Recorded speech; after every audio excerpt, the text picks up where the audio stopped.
కట్టుకున్నట్లయితే అది నీ దగ్గరికి ఎల్లప్పటికీ స్థిరముగా ఉంటుంది. అందుకే వాక్యముతో నీ జీవితాన్ని కట్టుకో, వాక్యముతో నీ జీవితంలో స్థిరపరచబడు, వాక్యముతో నువ్వు బ్రతకాలి. వాక్యాన్ని విని నీ హృదయంలో ధ్యానించుకొని దానితో కూడా నువ్వేం చేయాలి, బ్రతకాలి. అందుకే అన్నాడు, దివారాత్రము యెహోవా ధర్మశాస్త్రమును ధ్యానించేవాడు ధన్యుడు. అంటే అర్థం ఏంటంటే నువ్వు వాక్యము జీవించినంత కాలం, వాక్యాన్ని బట్టి నువ్వు జీవించినంత కాలం, వాక్యము విని నీ బ్రతుకును సరి చేసుకున్నంత కాలం, వాక్యము విని నీ బ్రతుకుతున్నంత కాలం నీ జీవితం ఏమవుతుంది, ధన్యకరంగా ఉంటుంది. నీ జీవితం ధన్యకరంగా మారుతుంది. వాక్యము మొట్టమొదటిగా ఏమిస్తుందయ్యా అంటే నీకు వాక్యము తెలివిస్తా ఉంది. ఏమిస్తా ఉంది? నువ్వు బ్రతకడానికి తెలివిస్తా ఉంది, నీ అడుగులు స్థిరపరుస్తా ఉంది, ఇంకా ఏ పాపము నీలో ఏలనీయకుండా చేస్తావు. అర్థమవుతుంది. నువ్వు బ్రతకాలంటే, దేవుడు ఆశీర్వాదం నీకు కావాలంటే వాక్యము ద్వారా నువ్వు బ్రతకాలి, వాక్యము ద్వారా నువ్వు స్థిరపరచబడాలి, వాక్యము ద్వారా నీ జీవితాలను నువ్వు కట్టుకోవాలంటే నీలో ఏముండకూడదు, పాపం ఉండకూడదు. అదే చాలా ఇంపార్టెంట్. నీ జీవితంలో పాపం ఉన్నంత కాలం, నీ జీవితంలో చీకటి ఉన్నంత కాలం, నీ జీవితంలో పాపము క్రియలు ఉన్నంత కాలం, నీ జీవితంలో చీకటి క్రియలు ఉన్నంత కాలం, నీ జీవితంలో నువ్వు అబద్ధం ఆడుతున్నంత కాలం, నీ జీవితంలో నువ్వు దొంగతనం చేస్తున్నంత కాలం, నీ జీవితంలో నువ్వు చెడు వ్యసనాలకు లోనైనంత కాలం నీ బ్రతుకులో స్థిరపరచడం కాదు కదా, నీ జీవితంలో ఆనందం కూడా నీకు ఉండదు. అందుకే నీలో ఏమన్నా నువ్వు బ్రతకాలి అంటే, నువ్వు స్థిరపరచబడాలి అంటే, నువ్వు సెటిల్ అయిపోవాలంటే వాక్యం అనే హృదయంలో నేను ఉండాలి. వాక్యము నీ హృదయంలో ఉండాలి కనుకే అది నీలో ఏ పాపము నిన్ను ఏలనివ్వదు. వాక్యం కనుక నీ హృదయంలో స్థిరపరచబడితే, వాక్యము కనుక నీ జీవితంలో స్థిరపరచబడితే, వాక్యంకు అనుగుణంగా నువ్వు బ్రతుకుతున్నట్లయితే వాక్యము ఖచ్చితంగా బ్రతికిస్తా ఉంది. నీ జీవితాన్ని వాక్యం మారుస్తుంది. అందుకే బైబిల్ గ్రంథంలో మీరు చూడండి, ఇంకా ఆయన అంటున్నాడు, యోహాను సువార్త 8వ అధ్యాయము 31వ వచనంలో ఆ మాట రాయబడుతా ఉంది. చూడండి, యోహాను సువార్త 8వ అధ్యాయము 31వ వచనంలో ఆ మాట రాయబడుతా ఉంది. చూడండి, యోహాను సువార్త. కాబట్టి యేసు యూదులతో, మీరు నా వాక్యమందు నిలిచిన వారైతే నిజముగా మీరు నాకు శిష్యులయ్యండి, సత్యమును గ్రహించెదరు, అప్పుడు సత్యము మిమ్మును స్వతంత్రులుగా. వండర్ఫుల్ మాట. యేసుక్రీస్తు ప్రభు వారు సాక్షాత్తు చెప్తున్నటువంటి మాట, యేసుక్రీస్తు వారు యూదులతో చెప్తున్నటువంటి మాట, నా వాక్యమందు నిలిచిన వారైతే నిజముగా నాకు శిష్యులయ్యండి, సత్యాన్ని గ్రహిస్తారంట. అర్థమవుతుందా? వాక్యమందు మీరు నిలిచి ఉంటే సత్యాన్ని మీరు గ్రహిస్తారు. సత్యాన్ని మీరు గ్రహిస్తారంటే అర్థమైందంటే ఎలా బ్రతకాలో, ఎలా జీవించాలో అనే సత్యాన్ని మీరు ఏం చేస్తారు, గ్రహించుకుంటారు. దేవుడు నీతో ఏం మాట్లాడుతున్నాడో, దేవుడు నీకు ఏం చెబుతున్నాడో వాక్యము ద్వారా నువ్వు దాన్ని గ్రహించగలుగుతావు. ఈ బైబిల్ సత్యాన్ని నువ్వు గ్రహించగలుగుతావు. దేవుడిని నిన్నుతో మాట్లాడుతున్న దాన్ని నువ్వు గ్రహించగలుగుతావు. దేవుడు నీతో ఉన్నదాన్ని గ్రహించగలుగుతావు. అందుకే అన్నాడు, వాక్యమందు నిలవాలి. ఏమేమి నిలవాలి? వాక్యమందు నిలిచి ఉండాలి. అప్పుడే దేవునికి మనం శిష్యులై ఉంటామంట.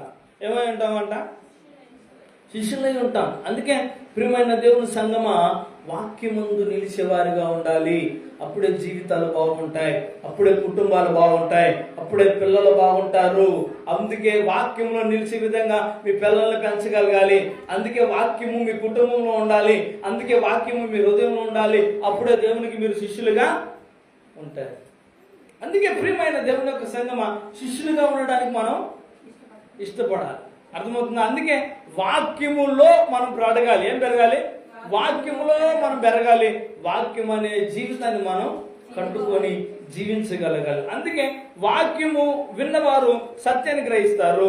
వాక్యము ఉన్న ఇంట్లో ఆనందం ఉంటుంది, వాక్యము ఉన్న ఇంటిలో జీవితము బాగుంటుంది. అందుకే ఇంకా చూడండి, వాక్యము నిలిచి ఉండాలంటే మనలో ఏముండకూడదు, పాపం ఉండకూడదు. కాబట్టి పాపాన్ని మీ హృదయంలో ఏళ్ళనియకూడదని బైబిల్ గ్రంథం చెప్తుంది. అందుకే చూడండి, అదే యోహాను సువార్త 8వ అధ్యాయము 34వ వచనంలో చూడండి, అందుకు యేసు పాపము చేయు ప్రతి వాడును పాపమునకు దాసుడని మీతో నిశ్చయముగా చెప్పుచున్నాను. అర్థమవుతుందా?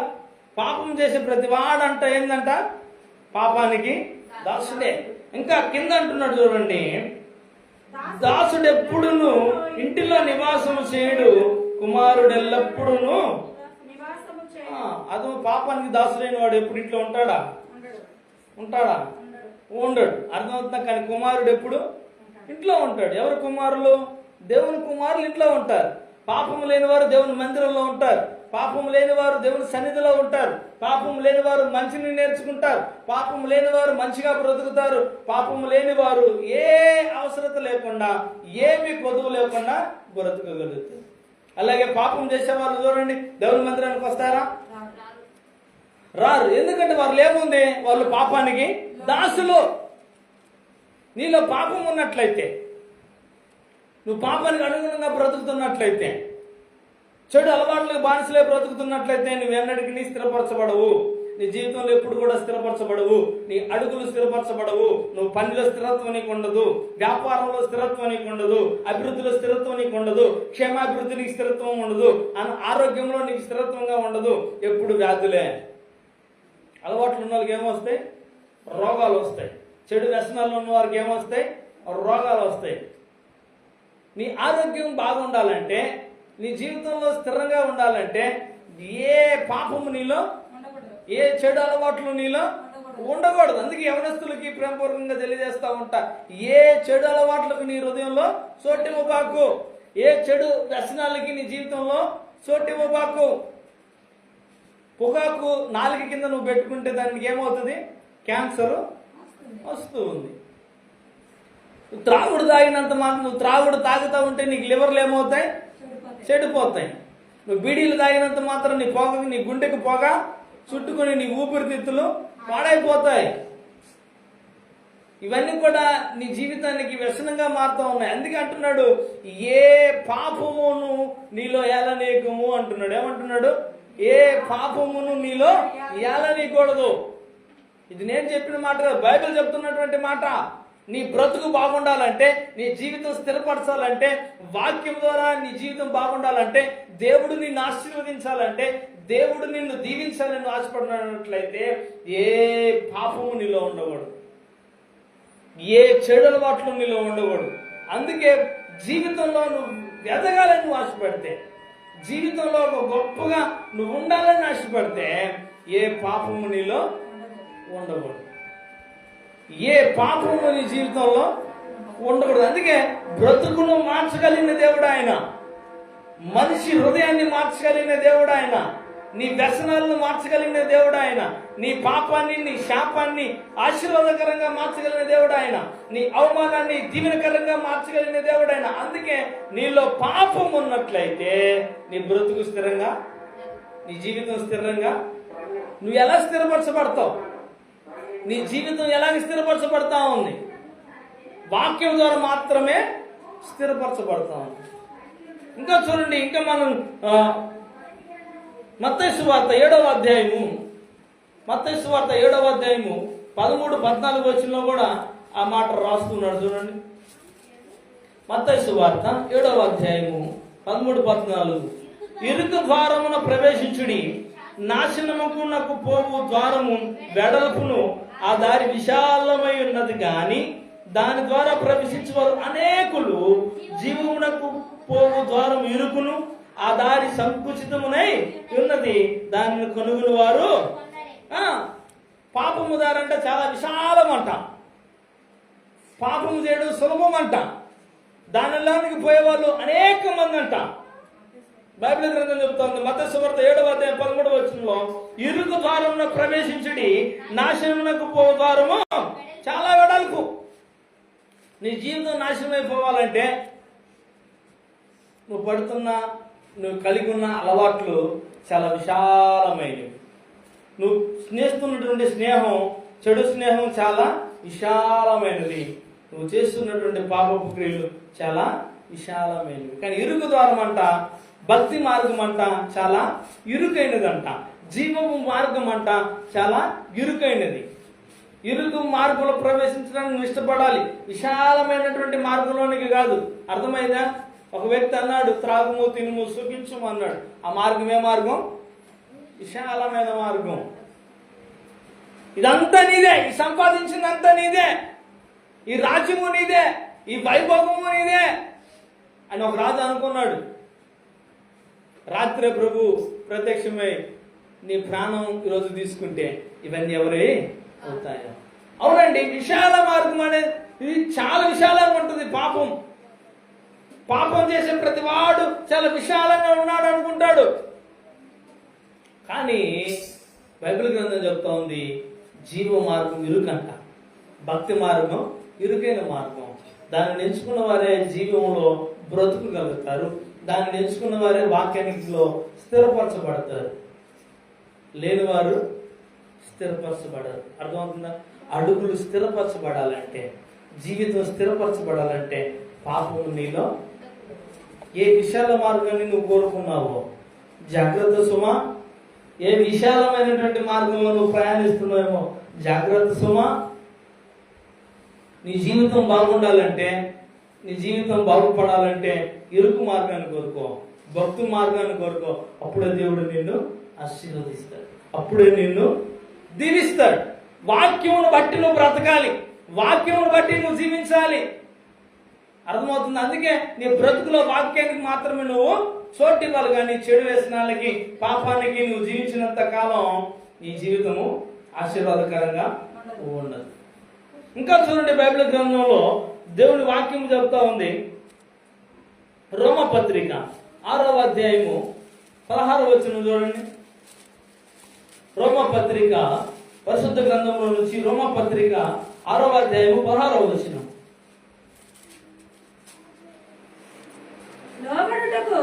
లోబడుటకు దేనికి మిమ్మల్ని మీరు దాసులుగా అప్పగించుకుందరో అది చావు నిమిత్తముగా పాపమునకే గాని నీతి నిమిత్తముగా విధేయతకే గాని దేనికి మీరు లోబడుదురో దానికి దాసులని మీరు ఎరుగరా. మీరు పాపమునకై దాసులుంటారు గాని ఏ ఉపదేశ క్రమమునకు మీరు అప్పగింపబడుతారో దానికి హృదయపూర్వకంగా లోబడిన వారై పాపము నుండి విమోచింపబడి నీతికి దాసులైతే ఇందుకు దేవునికి స్తోత్రం. అర్థమవుతుందా? మీరు పాపానికి ఒకవేళ దాసులైతే దానికి మీరు దాసులుగా ఉంటారు. అరే విధేయతకు మీరు లోబడితే పాపము మీలో ఉండదు. అర్థమవుతుందా? ఒకవేళ పాపం మీలో ఉన్నట్లయితే, పాపం మీ జీవితాలలో ఏలనిస్తూ ఉంటే, పాపం బ్రతుకులతో మీరు బ్రతుకుతూ ఉంటే, చెడు అలవాట్లతో బ్రతుకుతూ ఉంటే జీవితంలో ఆనందం మీకు కరువవుతా ఉంది, సంతోషము మీకు కరువవుతుంది. అందుకే పాపానికి మనం ఏమవ్వకూడదు, దాసులం కాదు. పాపం మన జీవితాల్లో ఉండకూడదు, పాపం మన కుటుంబాలలో ఉండకూడదు. అర్థమవుతుందా? ఈ రోజుల్లో మీరు చూసుకున్నట్లయితే వివాహాలు జరగడం ఆలస్యం, 4వ రోజు భర్తను చంపేస్తా ఉన్నారు. ఎంత పాపం! 4వ రోజే మళ్ళీ హనుమూన్కి వెళ్ళిన జంట భర్తను చంపేస్తా ఉంది భార్య. పెళ్ళై 3 నెలలు గడవక ముందే భర్తను డ్రమ్ములో పెట్టి చంపినటువంటి సంఘటన మనం చూస్తూ ఉన్నాం.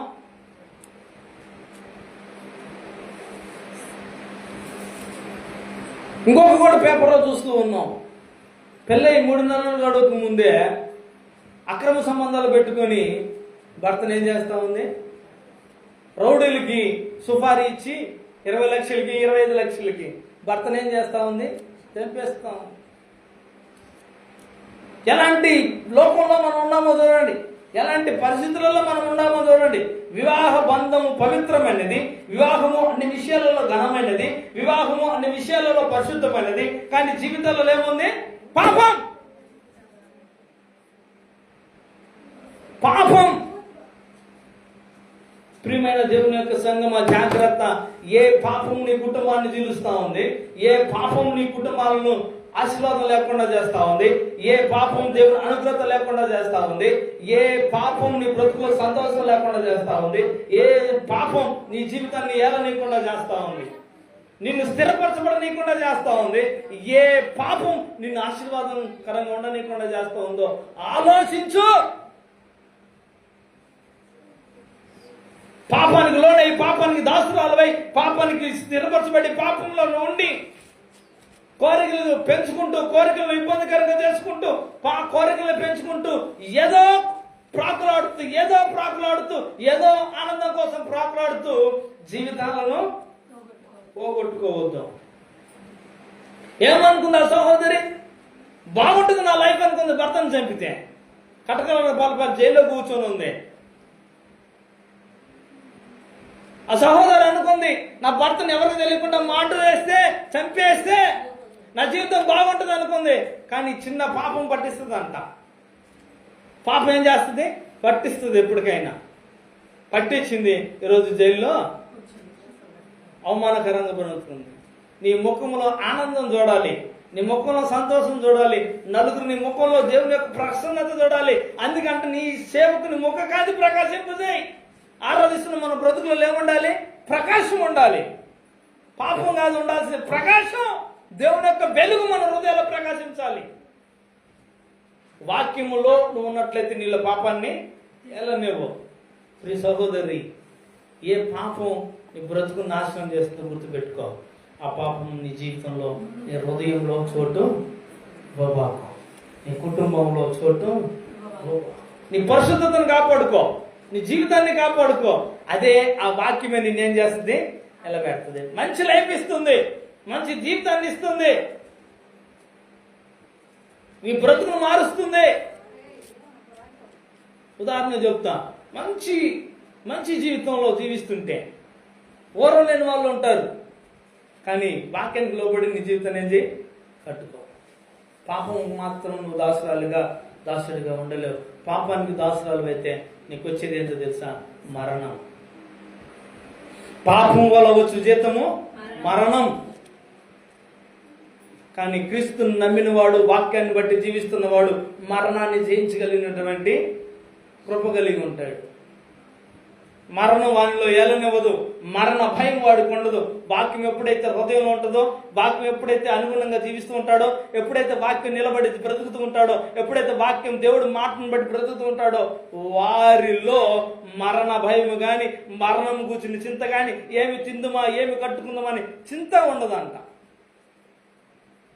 దేవుడు అన్నాడుగా, ఆకాశ పక్షులను చూడు, అవి విత్తవు కోయవు, అయినా మీ పరలోకపు తండ్రిని వాటిని పోషించలేదా? మీరు వాటికంటే శ్రేష్ఠులుగా అన్నాడు మనల్ని. రక్షింపబడిన నిన్ను, మందిరంలో ఆరాధిస్తున్న నిన్ను, బాప్తిసం తీసుకున్న నిన్ను, దేవునికి అనుగుణంగా వాక్యం ఉంటున్న నిన్ను, ఆరాధిస్తున్న నిన్ను అన్నమాట అది. వాటన్నిటికంటే మీరు శ్రేష్ఠులైనా మీ పరలోకపు తండ్రిని మిమ్మల్ని పోషించడా. అడుగుడి మీకు ఇవ్వబడును అన్నాడు, వెతుకుడి మీకు దొరుకును అన్నాడు. అడుగు వాటికంటే, ఊహించు వాటికంటే అత్యధికముగా మీకు ఇస్తానన్న దేవుడు మిమ్మల్ని మర్చిపోతాడా? కానీ నీలో పాపం ఉంటే నువ్వు బ్రతకడం కష్టం. ఏదో ఒక రోజు అది నిన్ను మరణానికి తీసుకెళ్తాం, ఏదో ఒక రోజు ఒక లోయలోకి తీసుకెళ్తా ఉంది. ఆ మననీయ సభ్యురాలు అనుకున్నారు, డబ్బు తీసుకున్నాంలే, ఎవరికి తెలియదులే, పేతురు గారికి తెలియదులే. కానీ ఆ పాపం ఏం చేసింది? ఇద్దరిని చంపింది. పాపం చంపుద్ది ఖచ్చితంగా. దావీదు కూడా అనుకున్నాడు, బెచ్చబోతో పాపం చేస్తే కప్పిపుచ్చితే, ఉరియాని చంపిస్తే కప్పిపుచ్చితే చాలే అనుకున్నాడు. కానీ దావీదుని ఏం చేసింది? పాపం చంపాడింది. ఎవరిని చంపింది? బిడ్డను చంపింది. మీరు అనుకోపోకండి, పాపం చేసి పాపం కప్పెట్టేస్తే కప్పిపోద్దులే. కానీ చూసే ఆయన ఒక ఆయన ఉన్నాడు, చూసే దేవుడు ఒక ఆయన ఉన్నాడు. ఆయన నీ హృదయాన్ని గమనిస్తూ ఉన్నాడు, నీ జీవితాన్ని గమనిస్తూ ఉన్నాడు. అందుకే పాపము పట్ల మనం ఏం కలిగి ఉండాలి? జాగ్రత్త కలిగి ఉండాలి. పాపాన్ని మనలో ఏమి ఉండకూడదు? ఏదన్నీ ఇవ్వకూడదు. బ్రతికినంత కాలం పాపం మనలో ఉంటే ఆశీర్వాదాలు ఉండవు, దీవెనలు ఉండవు. అర్థమవుతుందా? అందుకే పాపము లేని బ్రతుకు చూసుకో, అబద్ధం లేని బ్రతుకు చూసుకో, చెడు వ్యసనం లేని బ్రతుకును చూసుకో, అక్రమము లేని బ్రతుకును చూసుకో. ఎవరో ఏదో చేసుకున్నారని నీ ఇంటిని నువ్వు కాల్చుకోబాక. ఎవరు ఏదో పెట్టుకున్నారని నీ కుటుంబాన్ని నువ్వు చూసుకోబాక. నీకు తెలివినిస్తాడు. ఏంది? ముందుగానే చెప్పు, వాక్యం ఏమి ఇస్తుందంట? తెలివినిస్తుంది. బ్రతకడానికి అది కాదు, అదైతే చాలు. అది ఉంటే చాలు, మనిషి ఎలాగైనా బ్రతుకుతాడు. జ్ఞానం ఉంటే చాలు, మనిషి ఏ విధంగానైనా బ్రతుకుతాడు. ఆ జ్ఞానం ఎవరి దగ్గర ఉంది? దేవుని దగ్గర ఉంది. ఆ జ్ఞానం ఎక్కడ ఉంది? వాక్యంలో ఉంది. అది ఎందు వాక్యం ఉండిన వాక్యమే దేవుడై ఉండెను. ఆ వాక్యం కనుక నీ హృదయంలో ఉంటే నీతో ఎవరు ఉంటారు? దేవుడే ఉంటాడు. వాక్యం కనుక నీ అడుగులు బలపరుస్తా ఉంటే ఎవరిని జీవితాన్ని స్థిరపరిచేది? దేవుడే. నువ్వు ఆరాధిస్తున్న ప్రభువే నీ జీవితాన్ని మార్చడానికి సిద్ధంగా ఉన్నాడు. కాబట్టి పాపం నీళ్ళేమేమి నీకు? అందుకే మొట్టమొదటి మీకు తెలియజేసేది, నీ హృదయంలో పాపం ఉన్నట్లయితే జీవితంలో మొట్టమొదటిగా నువ్వు బ్రతుకులు స్థిరపరచబడలేవు. అర్థం? మొట్టమొదటిగా ఏం నేర్పిస్తావు వాక్యము? పాపము నీలో ఉన్నట్లయితే, పాపమునకు నువ్వు దాసురాలు అయినట్లయితే, పాపముతో నువ్వు బ్రతుకుతున్నట్లయితే నీ బ్రతుకులో స్థిరపరచబడలేవు. కనుక పాపము మొట్టమొదటిగా నీ బ్రతుకులో ఉండకూడదు. పాపం వల్ల వచ్చే జీవితం ఏంటంట? మరణము. అందుకే చూడండి, కీర్తన గ్రంథం 119వ అధ్యాయము 77వ వచనానికి రండి. 119వ కీర్తన 77వ వచనం.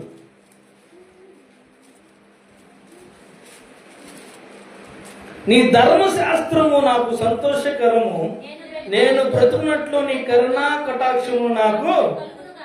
వండర్ఫుల్. ధర్మశాస్త్రం ఏమిస్తుందంట? ధర్మశాస్త్రం అంటే ఏంది? మోషేకు దేవుడు ఆనాడు అనుగ్రహించినటువంటి వాక్యం. ఆ వాక్యమును బట్టి మనం బ్రతకాలి, వాక్యమును బట్టి మనం సంతోషము. అందుకే నేను బ్రతుకున్నట్లు నీ కరుణా కటాక్షము నాకు.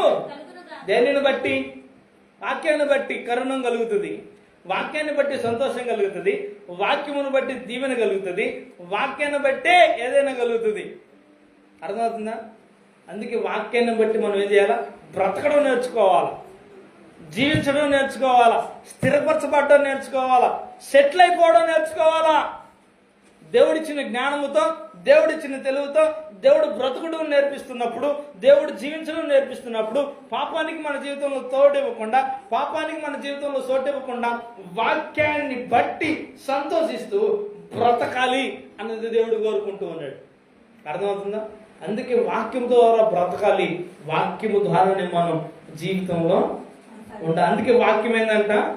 తెలివైనదంట. చూడండి, అందుకే 19వ కీర్తన 7-8 వచనాల్లో ఆ మాట రాయబడి ఉంది. చూడండి, 19వ కీర్తన 7-8. 19వ కీర్తన 7-8.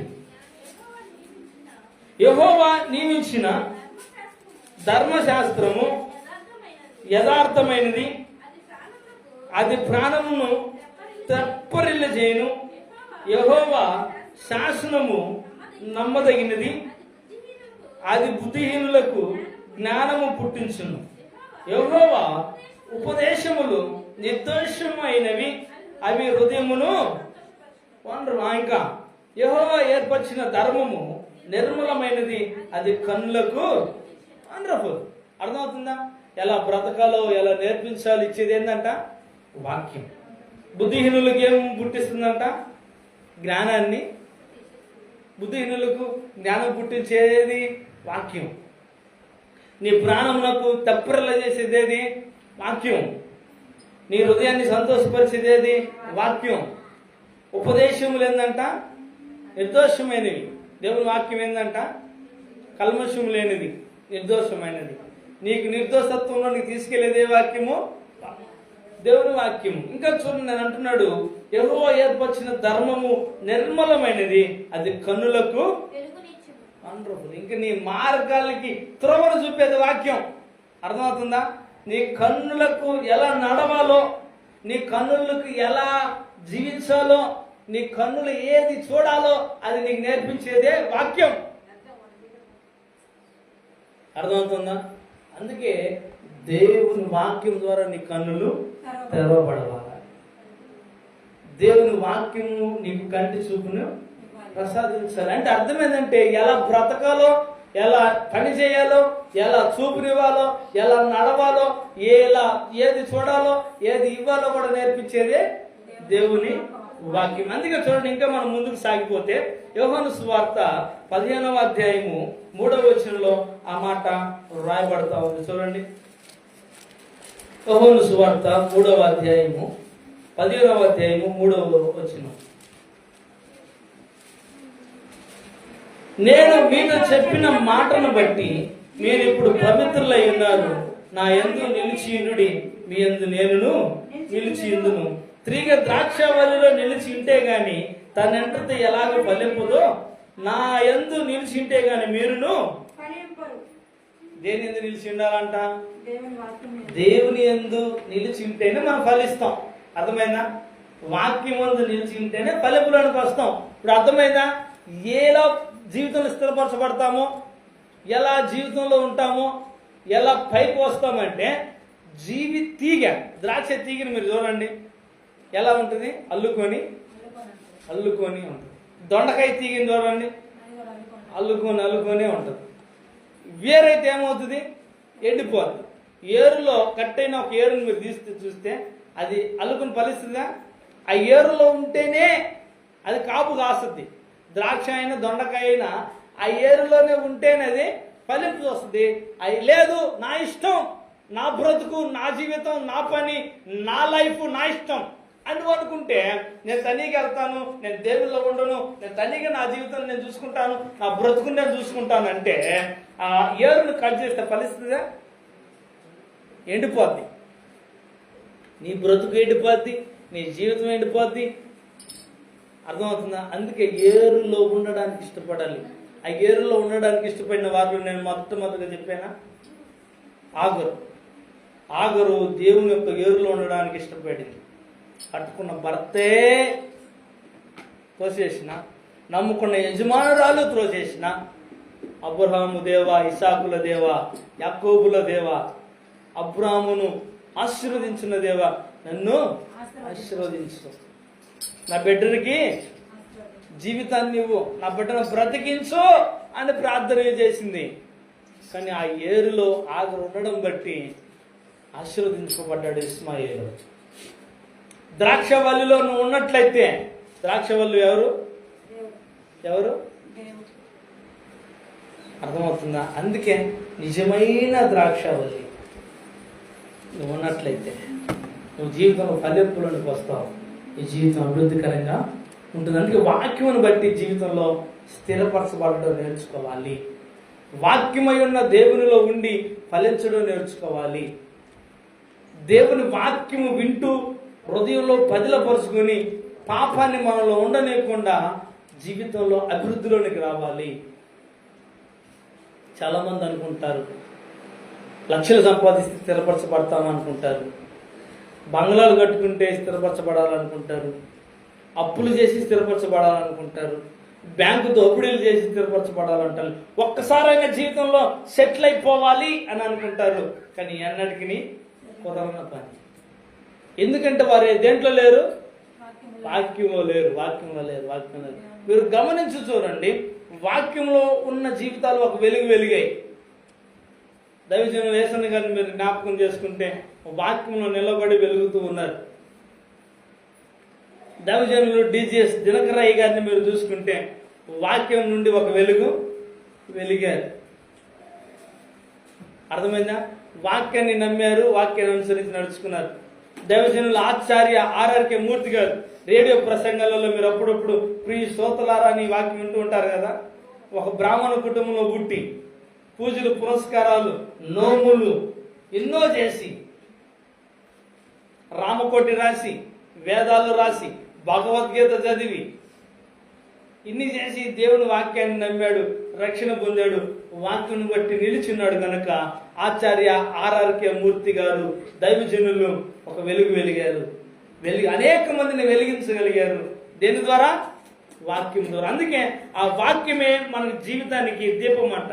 చూడండి, సామెతల గ్రంథం 6వ అధ్యాయము 23వ వచనం చూడండి. సామెతల గ్రంథం 6వ అధ్యాయము 23వ వచనం.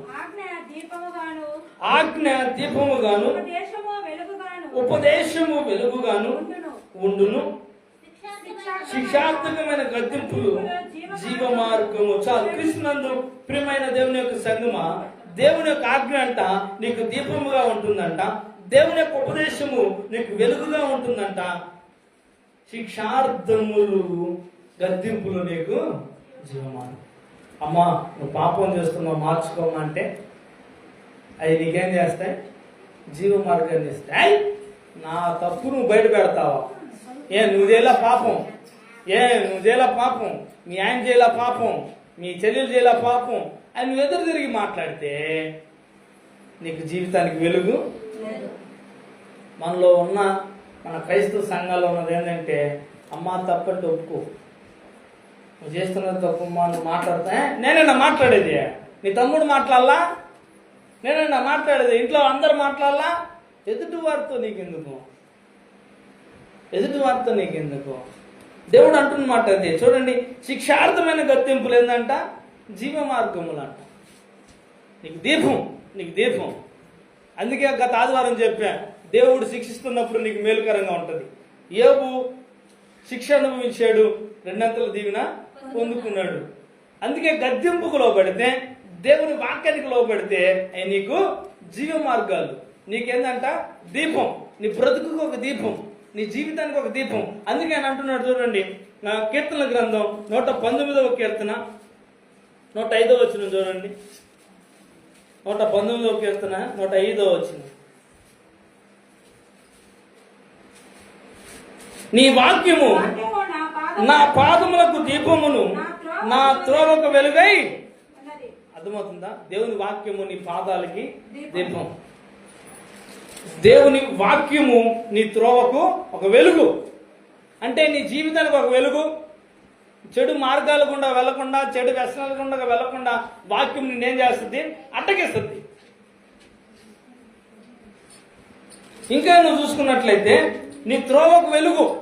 చెడు మార్గాలలో వెళ్లకుండా, ఏమండి, చెడు మార్గాలలో వెళ్లకుండా ఇంకొక విషయం కూడా చెప్పనా, నువ్వు రహదారులలో క్షేమంగా వెళ్తున్నావంటే దేవుని కృప. అర్థమవుతుందా? నువ్వు రోడ్ల మీద క్షేమంగా వెళ్తున్నావంటే దేవుని కృప. హైవేలో నువ్వు క్షేమంగా వెళ్తున్నావంటే దేవుని కృప. నువ్వు పరంజీలెక్కి పరంజుల మీద పరంజీలెక్కి గోడలు కడుతున్నావంటే దేవుని కృప. నువ్వు పరంజీలు నిలబడి ప్లాస్టింగ్లు చేసుకుంటున్నావంటే, కింద 2 కర్రల మీద నిలబడి నీకు కాపాడుతున్నారంటే ఎవరి కృప? దేవుని కృప. నువ్వు క్షేమంగా వెళ్తున్నావంటే దేవుని కృప. ఏది నిన్ను బ్రతికిస్తా ఉంది? ఏది నీకు క్షేమాన్ని ఇస్తా ఉంది? దేవుని వాక్యం. ఆ వాక్యం అయ్యున్న దేవుడు నిన్ను కంటికి రెప్పలా కాపాడుతున్నాడు. అందుకని అంటాడు, ఇశ్రాయేలును కాపాడువాడు కునుకుడు నిద్రపోడు. ఆ వాక్యం కనుక నీలో ఉంటే, ఒకప్పుడు ఇశ్రాయేలు తునీకరించబడింది, లోబల్లా, విధేయత చూపించలా. ఈరోజు ఆ ధన్యత నీకు ఇచ్చాడు, లోబడే ధన్యత్వం.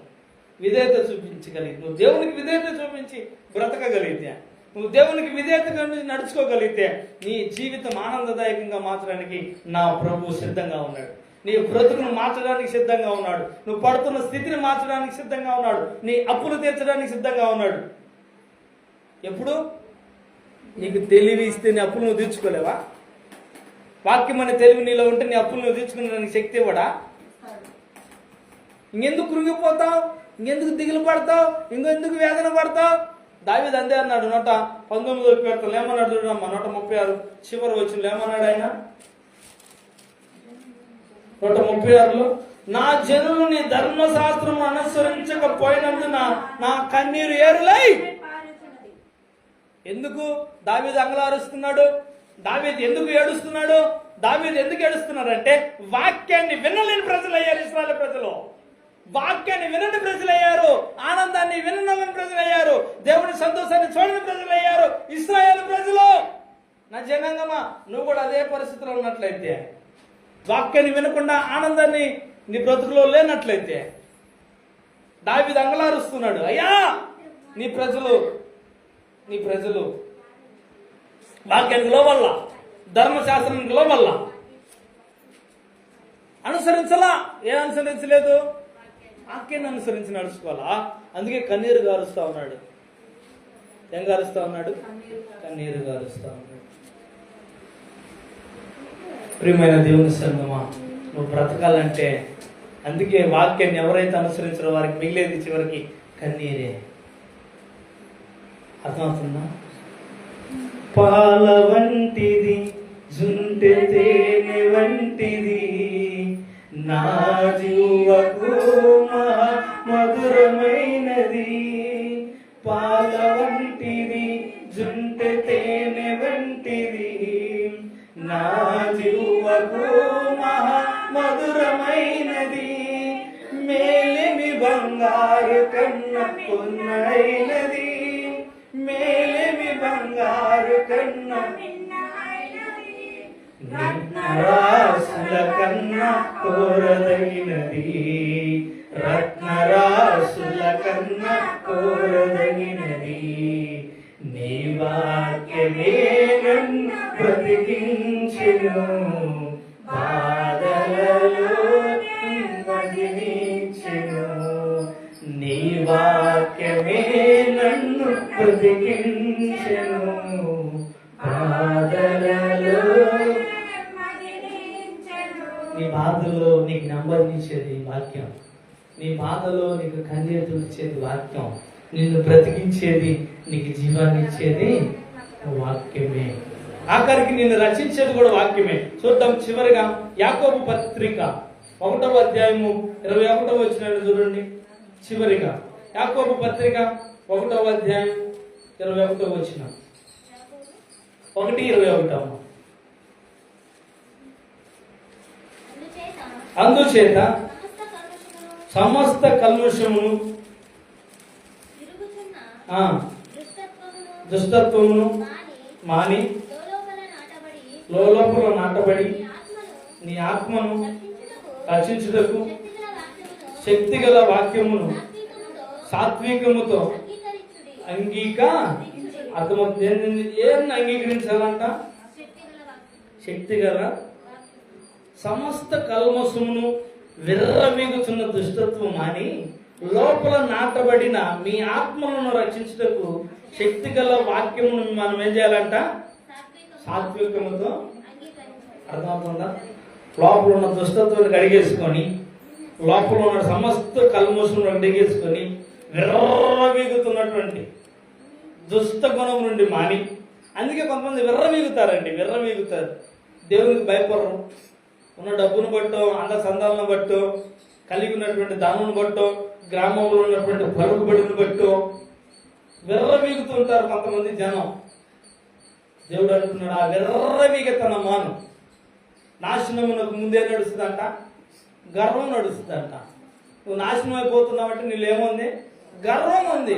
అందుకే ఆ గర్వం నీళ్ళు తీసేసుకుని నడుచుకో, అప్పుడే నీ జీవితం బాగుంటుంది. అందుకని అంటున్నాడు చూడండి, విర్రవీగుచున్న దుష్టత్వం అని లోపల నాటబడిన మీ ఆత్మలను రక్షించుటకు శక్తిగల వాక్యమును సాత్వికముతో అంగీకరించాలి.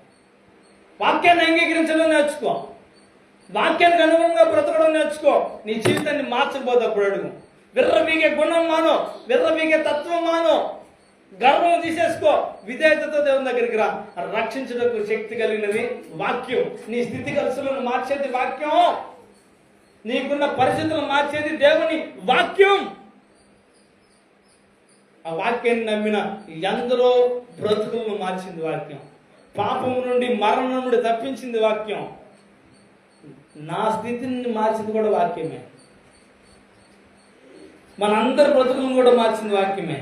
అందుకే చెప్తున్నా, శక్తి కలిగిన వాక్యాన్ని నమ్మితే, శక్తి కలిగిన వాక్యాన్ని హృదయంలో బదులుగా పరుచుకుంటే, విన్న వాక్యాన్ని అనుగుణంగా బ్రతకగలిగితే వాక్యము నీ జీవితాన్ని మారుస్తుంది. స్థిరపరచబడతావు, జీవితంలో స్థిరపరచబడతావు. అర్థమవుతుందా?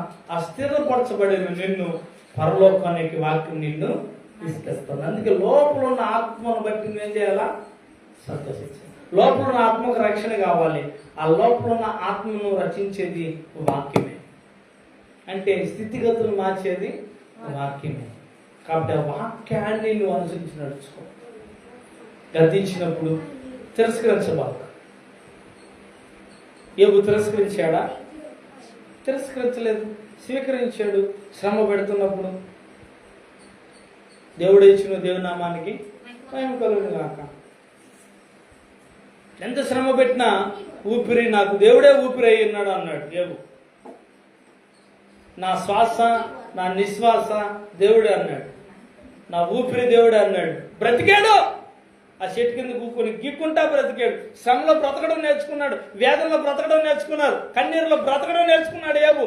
అందుకే రెండంతల దీవెన వచ్చాడు, అందుకే రెండంతల ఆశీర్వాదం దేవునికి ఇచ్చింది. అందుకే నేను కూడా చెప్తా, వాక్యము మన హృదయంలో ఏలుతున్నంత కాలం ఏ పాపము నిన్ను అంటదు. వాక్యము నీలో ఉన్నంత కాలం నీ జీవితము బాగుపడతాం. కాబట్టి వాక్యమును అనుగుణంగా నడుచుకుంటే మనందరి బ్రతుకులు బాగుంటాయి. వాక్యమును అనుసరించి మీరు అందరూ కూడా నడుచుకుని